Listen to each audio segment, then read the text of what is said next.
Was this like a lighter practice day? Lighter, but short and sharp. You know, it's a really good practice. We worked on a lot of the stuff that we felt we got wrong last night. Just the guard screen and rolls where they were hurting us. Getting behind the play and then forcing us into rotation, and then offensively working on some of our execution stuff. So really good practice. Were you allowing switches too easily last night, or was it just kind of? It was the guard ones were the problem.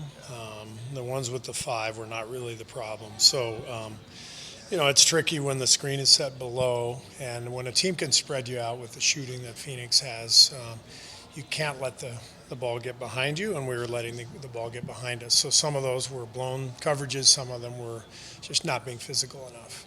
How do you want to defend the guard pick and rolls? Like, what should we be looking for to see if you're doing it right? Physicality. If both guys are free, if the ball handler has no pressure on him and the screener has no hands on him, they can do whatever they want. And that was where we went wrong yesterday. I thought we played hard. Every time we got in rotation, we were running out to shooters. We were rotating. The problem is we were rotating too much. We don't want to have to rotate. We want to stay in front of our guy. And they were freeing up people in pick and roll, and then all of a sudden you're rotating and flying around, and now you're at the mercy of the ball going in or not, and obviously it went in last night. What did you like about Loon with that first grouping to start the second half? We watched the offensive clips today. I think he must have had 7 or 8 screen assists last night, and 4 or 5 more if the ball had gone in. He's our best screener by far. He's rock solid. He's been one of our highest plus-minus guys on the year. So Loon's been great. Every time I put him in, the game feels right.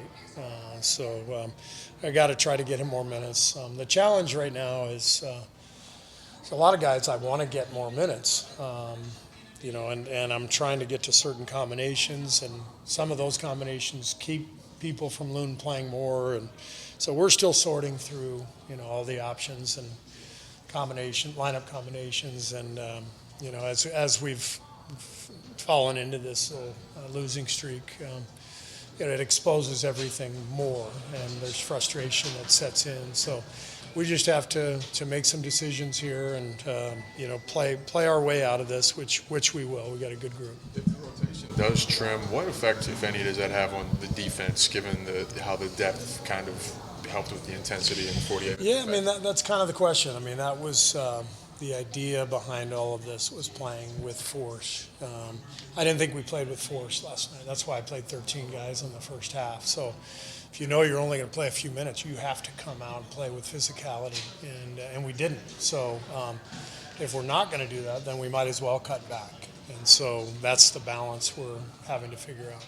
Steve was talking about your guys' issue last night was kind of the guard-to-guard screening action, how you defended that. What's especially against high level NBA talent, what's the difficulty of that type of action? Yeah, I think physicality. We talked about it today. We weren't physical enough, obviously, on the ball and as the screener. Felt like they were able to slip, get under quite a few times, just a little bit too indecisive. So, obviously as a defense, you want to have control of where you're forcing the offense. So, Steve talked about it. Physicality is probably the number one thing. What have you been looking for in your minutes? Obviously, spark both games, but what's your mentality when you check in? Yeah, just be aggressive, push the pace, get guys organized. When I come in, I feel like I have the ability to push the ball and get guys organized. Couple mistakes defensively that I want back. I felt like in that fourth quarter I gambled on one. Could have kind of made a difference for us there. We got to stop, go down, get a bucket. It could have been a 3 or 4 point game. So just getting us organized. We have some guys that are really talented at what they do. JK getting downhill, Buddy shooting the ball. So just knowing the personnel that I'm in with and trying to make those guys better. As it pertains to these last 4 games, are there any trends or anything you've noticed in particular that you feel like has resulted in these 4 losses? I would say the physicality. And I think we started off slow a couple of those games too. Spotted some teams, some points. We didn't start off slow yesterday. I thought that first group played well initially out of the gate. I think it varies game to game. Obviously, such a personnel-driven league. Every team runs different actions, right? Wemby's obviously going to play different than guys we saw last night with Book and some of those guys. So it changes game to game, but I think we still have to have our principles and still have something to fall back on both sides of the ball. What's it like being part of just a expanded rotation like this? Just everything that comes with it. Yeah, man, I'm competitive. I just want to be able to get out there and compete and help the team win in any way that I can. So I know Steve's got his hands full. I don't envy that at all. Trying to figure out what guys to play, what rotations work well together. But for me, it's just about impacting winning when I'm out there, and hopefully it makes it tough on him to keep me on the floor.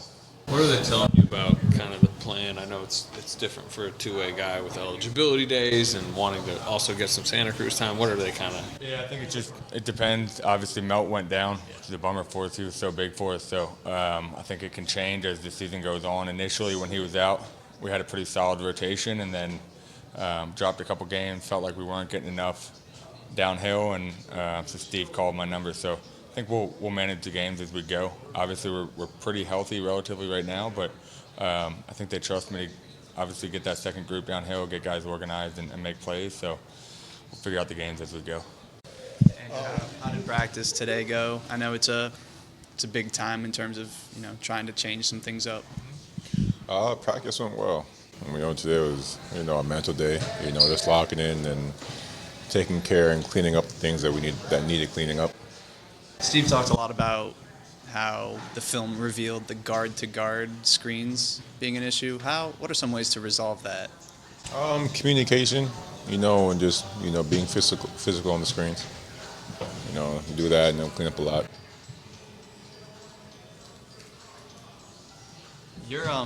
Your minutes have been very consistent this year. You're not one of the players who has been handling maybe inconsistent roles. What would you say to some players in the locker room who have had to deal with that? Keep your head up, keep your confidence, and it's a long season, and even when things aren't looking great, your time will come where you get a chance to show what you can do, and you just gotta stay ready. Most important thing is to stay ready. We play a lot of guys, and that's it. Staying ready. That's the most important thing. It happened to me last year. I think it was here actually when I got taken off the starting lineup. And just trying to find your role again, find what you can do to help the team win and do what the coaches want you to do, and just buy in. How unique has the experience been just in general being a part of a rotation like this deep? It's been great. It's been good. Seeing a lot of guys get on the floor. When you're winning, everyone's happy. And if it works, everyone's happy. So it's been good. We just gotta find it again. Andrew, almost 20 games in, what have you learned about Stackhouse's defense? It's special. It's special for sure. And Stack is very, he's very passionate. Especially about the defensive side. You can see it, you can hear it in his voice, you can see it in his eyes, and on the court, when we're doing what we're supposed to do, it feels good. We have the other team in shambles, and we, stick to the game plan and execute defensively. How do you like the grading system thing? Grading system, it's cool. It holds you accountable. To do the right things in the court, help one another, and always being in the right position. Is there anything about the grading system that's actually helped you, specifically? Just trying not to make the same mistake twice. You see what you're doing wrong, and you don't want to keep making that same mistake. Big picture, how important has the depth been to the way the defense is played with just the amount of energy, traps, recovering, all that required? Yeah, it's been great. A lot of guys are out there, and the defense requires a lot of moving. And everyone's involved all the time, and you're kind of like everyone's attached. You're connected on a string. So having a lot of guys, a lot of bodies that can come out here and do the same thing, and even when the second year comes in, they're a hell of a unit defensively too. So everyone just staying with it and staying connected defensively.